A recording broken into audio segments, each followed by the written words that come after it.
Today we're going to talk about the Parashat Shemot. That's the first parasha in the book of Shemot. And of course it's starting by, these are the names of Abnei Yaakov who is coming to Egypt. And then the question is coming, what they're going to start with. What's the reason they're coming to Egypt?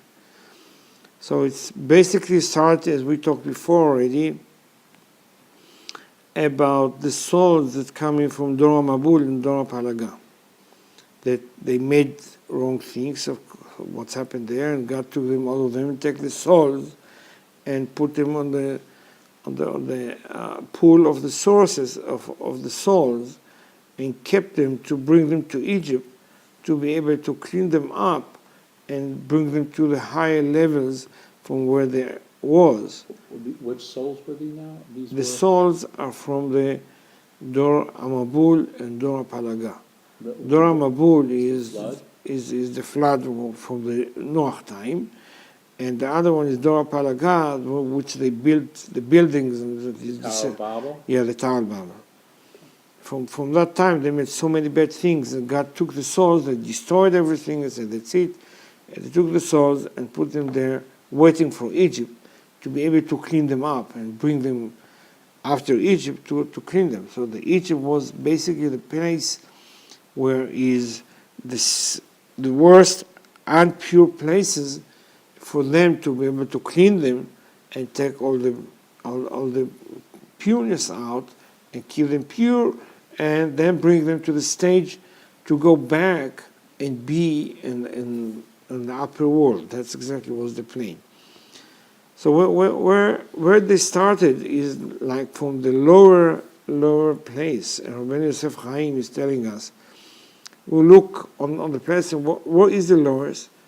If you will look on the souls, as we said, the souls have 5 parts. And they call it Nefesh, Ruach, Neshama, Chaya, V'Yichida. Which basically we're working on the Nefesh, Ruach, Neshama, Chaya, Yichida is in the upper world after the Moshiach. Upper Moshiach will come and doing there. But in the meantime, we have to work on the Nefesh, Ruach, Neshama. But on the place that they started is going to be from the Nefesh. By doing things, by action. So all of them really become to Egypt to be able to start to clean themselves and be pure by actions. We have a few ways. One of them we can do it by thinking, one of them by talking, or really by action. So the answer is by action. This is where they are to start. And that's the place we say is where is the everything have to be by action, is like the animals. If something you do, you have to do it. That's where is the nefesh is coming. That's the place that they have to start to clean themselves. So they're asking a question: why Moshe come only at that time after so many years? They already have been in Egypt, and then Moshe is coming. So the stages, as we said, they finished the stage of the nefesh. Now they start the ruach. That's the time that Moshe is supposed to come. That's the time to be able to say, okay, we've been to one stage, we're going to the upper stage. And that's where he come to the picture, and that's God, of course, decisions when to bring him in to be able to start to make his action in Egypt. We see during the time that he is starting to work, there is the Mfarshim asking a question. Moshe grew up in Pharaoh houses. That's where he grew up. And he saw one Egyptian is killing, or let's say bothering others as a Jewish guy, and he have a mercy on him, and he bury him, and killed him, and bury him. So the answer is, why? Why Pharaoh is only for one thing he did with this guy, he is trying to kill him. It sounds something weird because he saw him as a son. He saw his son that grew up in his house. He was close to him. He was, and then he killed one Egyptian guy.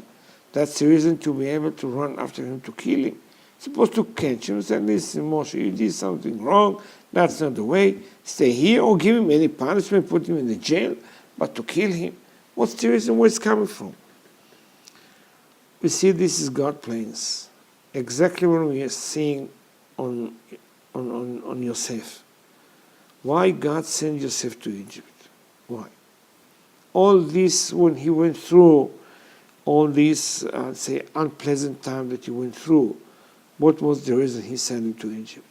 The answer, we see it now, basically to prepare everything that all the Jewish people will come to Egypt. It's not only his family's fathers and brothers and sisters. No, I'm talking all the Jewish souls will come. He became like a king for Egypt, to be able to lead the Jewish people, be there, and etc. So that's exactly what Moses is doing. God bring this to Pharaoh to run after him, that he will escape. He will escape. He will escape to where? And he will escape to the mountains. And he found there, Tzipporah get married and slowly become close to God, and that's where he started to be there. The Farshim asking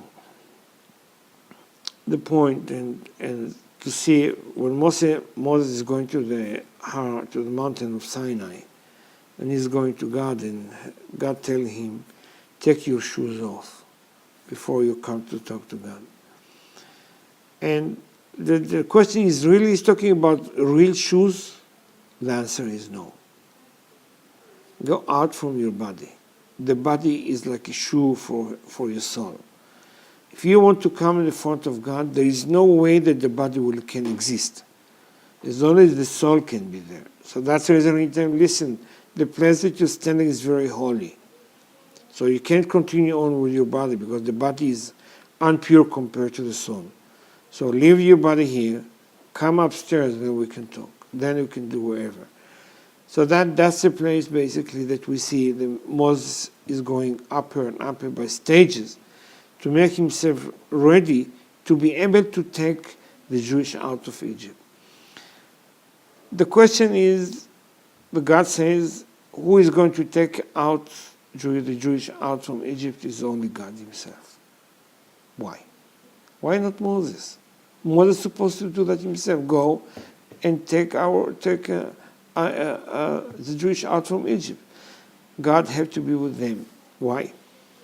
Because what the Egyptian did to the Jewish, they tied them spiritually, that no one can break it. No one.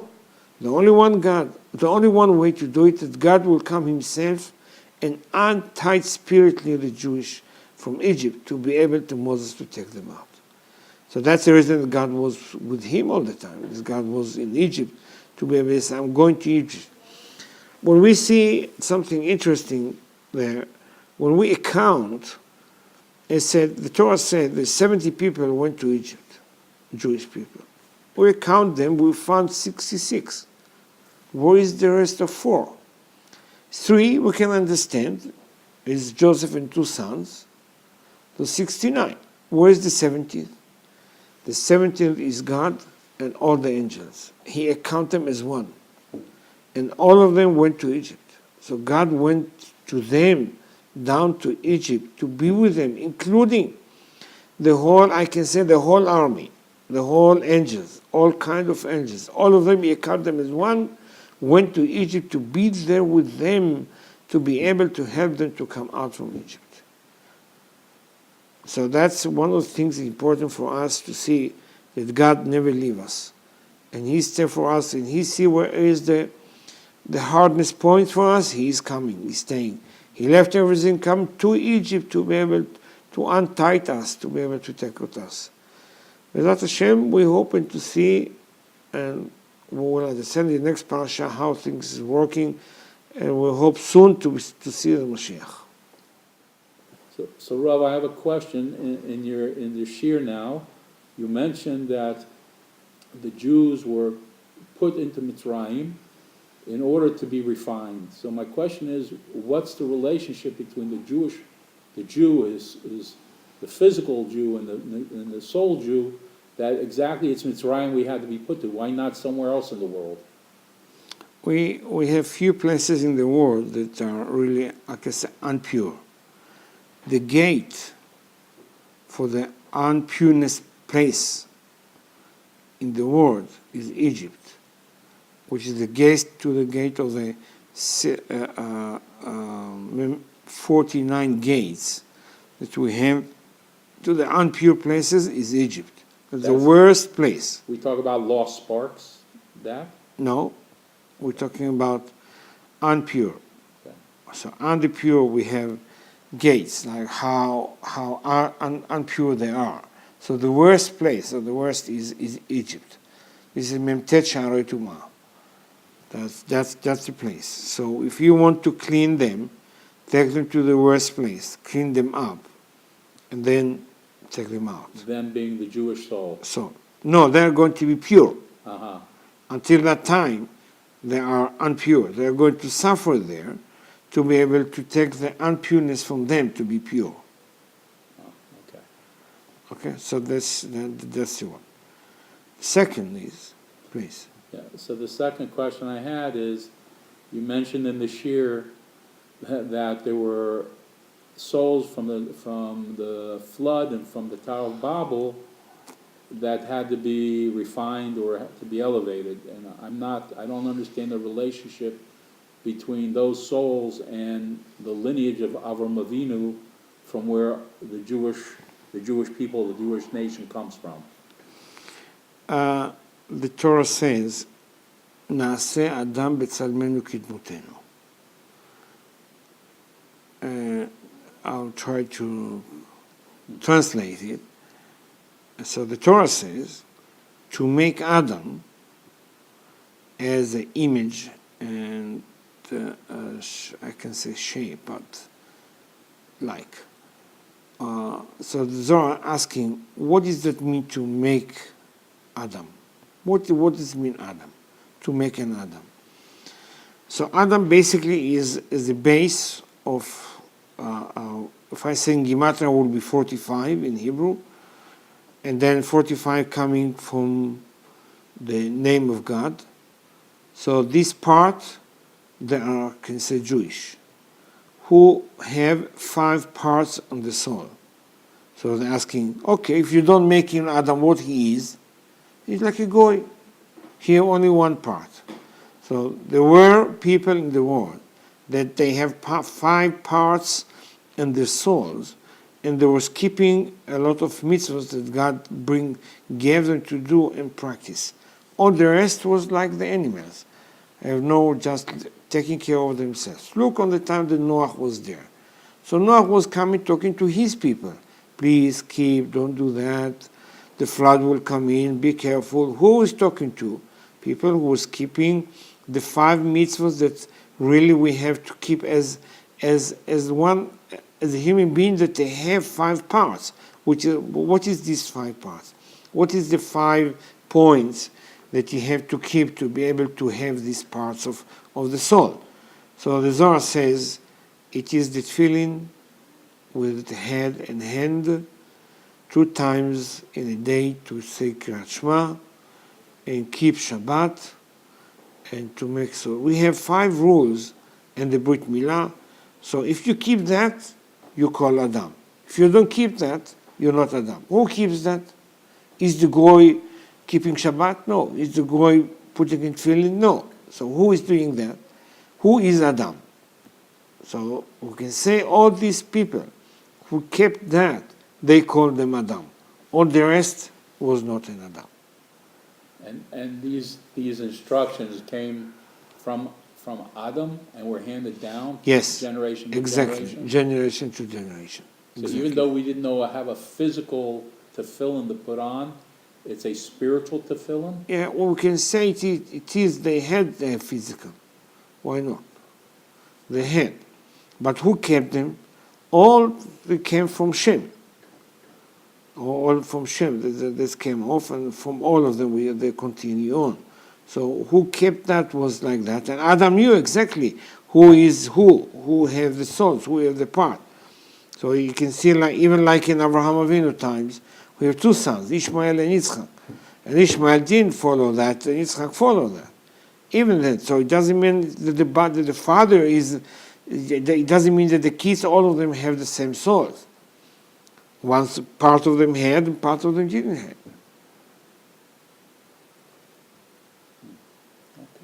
Thank you.